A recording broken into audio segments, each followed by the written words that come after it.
सरदार shoes की दुकान पर बड़ियां गारंटियां देंदे फिरदे हो, जुत्ती ने ते 2 दिन भी नहीं कड्डे। दुकानदार की होया जनाब? सरदार जुत्ती चुकी गई है।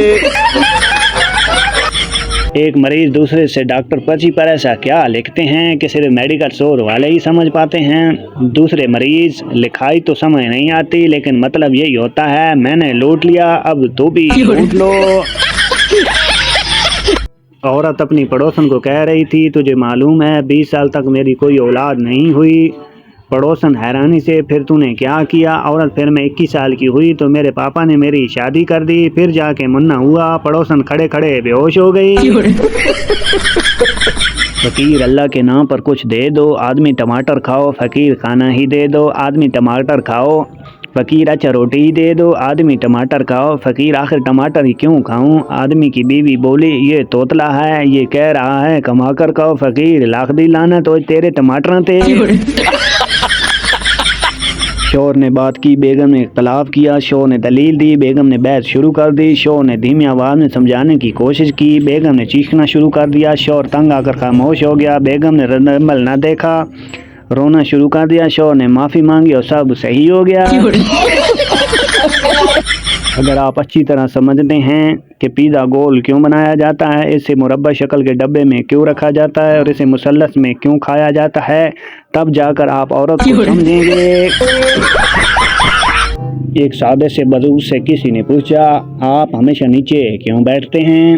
बुजुर्ग ने बहुत ही खूबसूरती से जवाब दिया, तेनू की तकलीफ है? उस्ताद ने स्टूडेंट से पूछा कि नाकाम इश्क और मुकम्मल इश्क में क्या फ़र्क होता है? स्टूडेंट ने जवाब दिया, नाकाम इश्क बेहतरीन शायरी करता है, गज़ल गाता है, पहाड़ों में घूमता है। मुकम्मल इश्क सब्ज़ी लाता है, ऑफिस से वापस आते हुए आलू को तंडी वगैरह लाता है। एक सरदार ट्रेन की खिड़की से बोला, ये कौन सा स्टेशन है? बस आवाज़ आई, थले आगे वेग लचोला, एडा तू नवाब, सरकारी नल के वर्गा तेरा नक है, डड्डू चार्जर वर्गा तेरा मुंह है, सर ते पग एवें बदिया जिवें जूआं नू दम दिता हुंदा है। सरदार, अच्छा वो फैसलाबाद आ गया।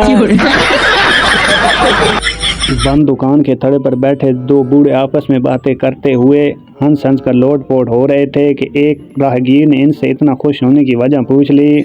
एक बूढ़े ने अपनी हंसी पर काबू पाते हुए बताया, हम मुल्क के मसाइल हल करने के लिए एक शानदार मंसूबा ढूंढ लिया है और वो मंसूबा ये है कि सारी कौम में जेल में डाल दिया जाए और इनके साथ एक गधा भी जेल में डाल दिया जाए। राहगीर ने हैरत से दोनों को देखकर पूछा, वो तो ठीक है मगर साथ गधे को क्यों कैद किया जाए? दोनों बूढ़ों ने पलक शिगाफ कह के लगाते हुए एक दूसरे को देखा और एक बूढ़े ने दूसरे से कहा, देख रही मियाँ, आ गया ना यकीन तुझे मेरी बात पर? मैंने कहा था ना कि ये कौम अपने बारे में कभी परेशान नहीं होगी, सबको बस गधे की फिक्र होगी। जिन लड़कियों को सिलाई नहीं आती, इन्हें घर और ससुराल में बातें सुननी पड़ती हैं, और जिन्हें सिलाई आती है इनको बातों सुनने के साथ साथ सिलाई भी करनी पड़ती है।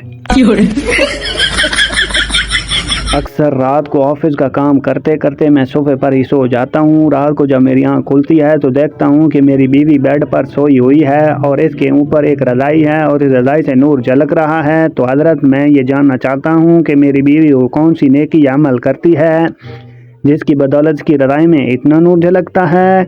मौलवी साहब, ओए गधे, तू ज़रूर मरेगा किसी दिन। ये नूर नहीं झलकता, ये तेरी बीवी रात में तेरा मोबाइल चेक करती है, अपने मोबाइल में पासवर्ड डालकर रखा कर। एक बार हादसे का शिकार हो गई। बस में सवार लड़की की टांग टूट गई। लड़की रो रही थी, कह रही थी, हाय मेरी टांग टूट गई। सरदार ने लड़की को रोते देखा तो कहा, कंट्रोल योर सेल्फ प्लीज। सामने इस बंदे को देखो, वो मर गया है लेकिन फिर भी चुपचाप लेटा हुआ है। एक तो तुम लड़कियों में सब्र ही नहीं। एक दिन बशीरा चर्सी तबलीग करने वालों के हाथ लग गया। इसको तबलीगी जमात वालों ने चर्च छुड़वा कर रात पर लगा दिया। अब वो जमात के साथ जहाँ भी जाता तो इसका तारुफ करवाया जाता कि ये हमारा बशीरा भाई है, ये आपको बताएगा कि कैसे तबलीगी भाइयों ने इसकी चर्च छुड़वा दी। तबलीगी दोस्तों ने एक दिन इसका तारुफ करवाया कि बशीरा भाई, इन मुसलमानों को बताओ कि कैसे तुमने तबलीगी जमात से मुतासिर होकर अपनी चर्च छोड़ दी। बस फिर बशीरा रोते हुए बोला, अल्हम्दुलिल्लाह, अल्लाह पाक ने मेरा बहुत पर्दा रखा हुआ था लेकिन अचानक मुझे ये तबलीगी भाई मिल गए। खुदा की कसम, इतना तो मैं चर्च पीते हुए बदनाम नहीं हुआ था जितना चर्च छोड़ने के बाद हो रहा हूँ। बेगम पहली मरतबा मोटरवे पर ड्राइविंग करने लगी तो अचानक शौहर का फ़ोन आ गया। शौहर ने परेशान होकर पूछा, बेगम तुम कहाँ हो इस वक्त? बेगम, जानू मोटरवे पर ड्राइविंग कर रही हूँ इस वक्त। शौहर ने बस्तूर परेशानी में कहा, ज़रा देख बाहर के गाड़ी चलाना, टीवी पर बता रहे हैं कि कोई पागल इंसान मोटरवे के मुखालिफ सिमत में तेज़ी से गाड़ी चला रहा है। बेगम चलाकर बोली, अरे कोई एक पागल, ये तो कम वक्त सैकड़ों की तादाद में चले आ रहे हैं। रुखसती के वक्त दूल्हे का मोबाइल बजा। दूल्हा ने दूल्हे को थप्पड़ जड़ दिया। क्योंकि इसकी रिंग टून थी, दिल में छुपा के प्यार का अरमान ले चले, हम आज अपनी मौत का सामान ले चले। एक मिरासी ने खून की एक बोतल अतिया की और बेहोश हो गया। डॉक्टर ने पल्ले से 6 बोतलें लगाई तो इसे होश आ गया। होश में आते ही बोला, मौला खुश रखे, जे और बोतल चाय दिए तो बेशक दो। तांगे वाले ने सड़क के दरमियान चलने वाली बुढ़िया से चीख कर कहा, बच माई बच, लेकिन बुढ़िया रात से ना हटी और तांगे के नीचे आकर जख्मी हो गई। पुलिस वाले ने तांगे वाले का चालान कर दिया। पूछा कि तुमने जानबूझकर ऐसा किया? तांगा वाला खामोश रहा, लेकिन बुढ़िया बोल पड़ी, अरे इस वक्त तो बड़ा चीख चीख कर कह रहा था, बच माई बच, अब क्यों नहीं बोलता?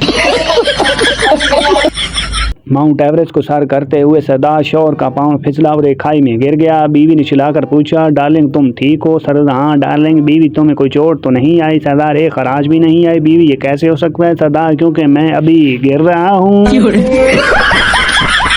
एक लड़की एक मेडिकल स्टोर से बाहर खड़ी स्टोर में रश कम होने का इंतजार कर रही थी। इसके चेहरे पर शर्म के साथ बेचैनी के जज्बात साफ झलक रहे थे। काफ़ी देर बाद जब मेडिकल स्टोर से रश ख़त्म हो गया तो वो घबराई शर्माई अंदर दाखिल हुई और अपने कांपते हाथों से अपने पर्स से एक पर्ची निकाल कर सामने रखी और शर्माते हुई बोली, मैं एक स्कूल टीचर हूँ और मेरी डॉक्टर से शादी तय हुई है। इनका पहला खत आया है, आप पढ़कर सुना देंगे कि क्या लिखा है। तमाम लड़कों को हिदायत दी जाती है कि रमज़ान और मुबारक में शाम 5 बजे से लेकर 7 बजे तक अपनी मंगेतर जानू को SMS ना करें, क्योंकि कॉल या SMS ऐसा करने से पकौड़े जल सकते हैं और आपकी जानू को जूते भी पड़ सकते हैं। हदीद मैडम, मैं बच्चे का वालिद हूँ और ये मेरी बीवी हैं। टीचर, आपको तो मैं जानती हूँ पर मैडम को आज पहली बार देखा है। बीवी शक की निगाह से, मैडम आप मेरे शौहर को किस तरह जानती हैं? ये तो पहली दफ़ा इस स्कूल में आए हैं। टीचर, मैंने इनको बच्चों की लाइव क्लास के दौरान घर में पोछा लगाते हुए कई बार देखा है। उम्मीद करता हूँ नाज़रीन वीडियो आपको पसंद आई होगी, वीडियो को आपने एंजॉय किया होगा और लतीफ़ों से आप महजूज हुए होंगे। अगर वीडियो आपको अच्छी लगे तो हमारे चैनल को सब्सक्राइब, हमारे वीडियो को लाइक ज़रूर करें ताकि इस तरह की अच्छी अच्छी इन्फॉर्मेटिव वीडियो, फ़नी वीडियो हम आप तक लाते रहें और आपके नॉलेज में इजाफा करते रहें। आपके चेहरों पर परेशानी है उसको खुशी में बदलते रहें। तो आखिर में आपसे यही गुजारिश है कि अगर आपको वीडियो अच्छी लगी तो चैनल को सब्सक्राइब। अगर आपको कोई हमारे एक्ट या किसी शो की वजह से कोई दिल आज़ारी हुई हो तो उसके लिए हम माज़रत करते हैं।